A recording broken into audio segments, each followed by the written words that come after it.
À Brie, nous aimons les symboles.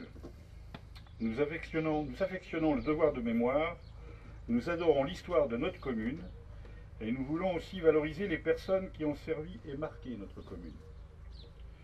Nous aimons les symboles et nous voulons promouvoir les valeurs que nous défendons en plantant des arbres, par exemple, comme l'arbre de la paix sur la place du 19 mars en allant sur la route du Maine-Joiseau, l'arbre de la liberté qui est au fond de la place, là-bas, le dernier à droite, l'arbre de la citoyenneté, ici, juste à côté du pigeonnier, qui a été planté par nos jeunes élus du conseil, de jeunes. Ces deux arbres, d'ailleurs, autant la liberté que la citoyenneté, attendent leurs plaques, qui seront mises prochainement. L'arbre de la vie et l'arbre de la laïcité, qui sont plantés à l'entrée de la place de la salle des fêtes. Et bientôt, je l'espère, la plantation de deux arbres, l'arbre de la solidarité et l'arbre de la fraternité sur la place de la salle des fêtes. Nous aimons aussi notre histoire et notre patrimoine, que nous voulons valoriser, et pour ce faire, nous avons installé plusieurs plaques, comme celle qui est posée juste là, sur le parvis de la mairie. Cette plaque explique que le monument aux morts, que vous voyez juste derrière, a été érigé sur le mur de l'église en 1921 et qu'il a été déplacé ici en 1987. Que le square, là-bas au fond, a été baptisé Albert Kanz, au nom du maire de Birkenau-Bach en Allemagne avec qui nous sommes jumelés. Et cette plaque explique aussi que cette mairie était une maison d'habitation qui a été achetée par la municipalité en 1950 pour en faire la mairie en 1956. Nous avons commencé aussi à valoriser des personnes. Et là, je pense à notre regretté Jacques Chassagne, que nous avons honoré en baptisant un espace à son nom sur le parvis de la bibliothèque. Et aujourd'hui, nous tenions à honorer une personne qui a beaucoup œuvré pour la commune. Il y a bien évidemment plein de personnes qui ont marqué et servi notre commune, alors pourquoi celle-ci plutôt qu'une autre? Eh bien aussi parce que le nom de ces personnes et d'autres personnes que nous honorerons plus tard ont œuvré pour la commune, mais qu'elles sont aussi fortement reliées à un bâtiment, un site, un local, une salle. Eh bien aujourd'hui, c'est le cas de la personne que nous valorisons et que nous honorons, car non seulement elle a grandement servi la commune, mais elle était étroitement et complètement liée à cette mairie. Je veux parler de Simone Coupry, qui en a été la secrétaire pendant 45 ans.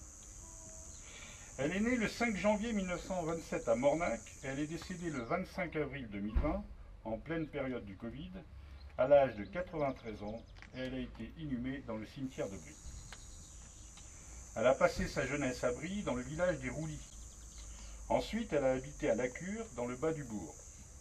Puis avec sa famille, elle est venue justement habiter dans le logement de fonction de la mairie, qui depuis a été aménagé en salle et en bureau, cette partie-là.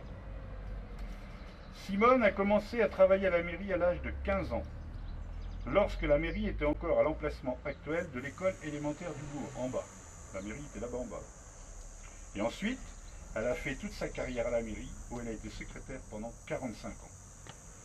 Simone a même reçu la médaille d'or du travail en grande pompe, dans la salle des fêtes, avec de nombreuses et grandes personnalités.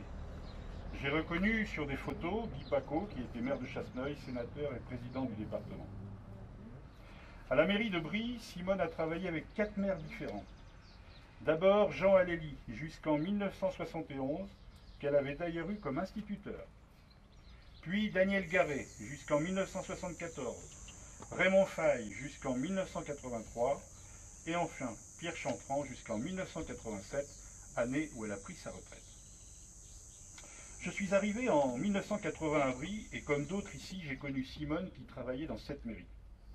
À l'époque où la banque d'accueil en bois était au fond du couloir à gauche, où est la salle du photocopieur aujourd'hui pour celles et ceux qui connaissent.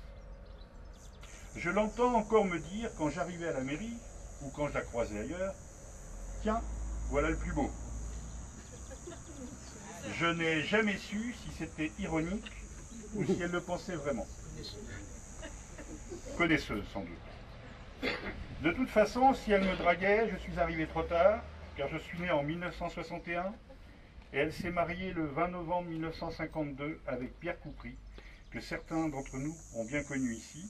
Pierre était toujours joyeux, souvenez-vous, toujours une bonne blague, ou une bonne remarque, voire un peu farceur.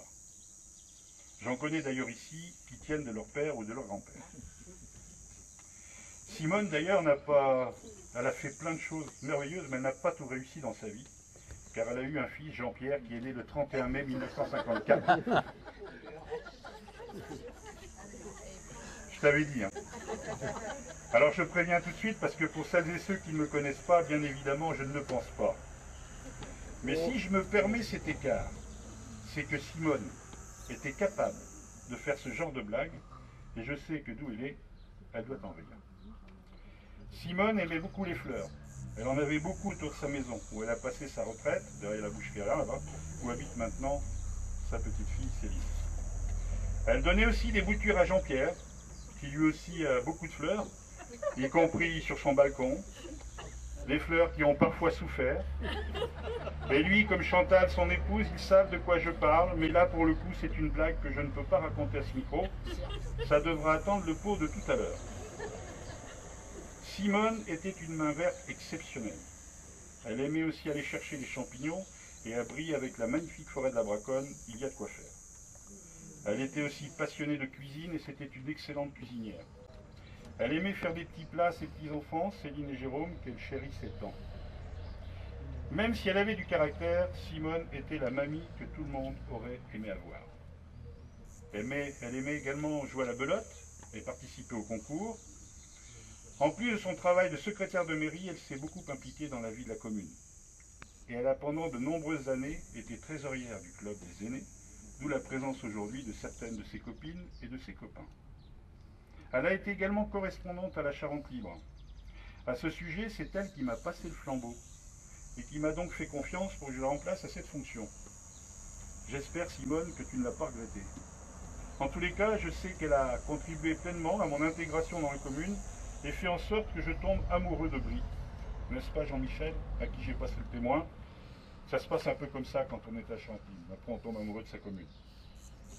Enfant de Brie, ayant travaillé dès l'âge de 15 ans à la commune, Simone connaissait parfaitement la commune et ses habitants et elle maîtrisait tous les dossiers. Avec sa disparition en 2020, c'est donc une page de l'histoire de Brie qui s'est tournée et de la mémoire qui s'en est allée. C'est pour toutes ces raisons que nous lui devions bien cet honneur. Et la plaque que nous allons découvrir sur la façade de la mairie permettra de se souvenir qu'une belle personne, que l'on appelait Simone, a beaucoup œuvré pour notre commune. Et qu'en plus, cette mairie, que nous ne pouvons pas baptiser à son nom, sera imprégnée à jamais de son empreinte. Merci Simone pour tout ce que tu as fait. Tu étais déjà dans mon cœur, et dans le cœur de celles et ceux qui sont présents aujourd'hui. Mais maintenant, tu seras dans les esprits et le cœur de toutes celles et ceux qui liront cette plaque que nous allons dévoiler maintenant. Pour l'anecdote, je veux vous préciser que la plaque est arrivée il y a à peine 1 heure. Peut-être encore une blague de Simone ou de Pierre. Nous avons donc, j'ai fait une espèce de facsimilé qui était sur le mur parce que j'étais pas certain qu'elle arrive. Et finalement, elle est arrivée, on va la dévoiler et on l'accrochera en bonne place dès lundi avec les services techniques. Voilà, donc on va passer, on va dévoiler cette plaque avec la famille, les petits-enfants, Jean-Pierre. Voilà.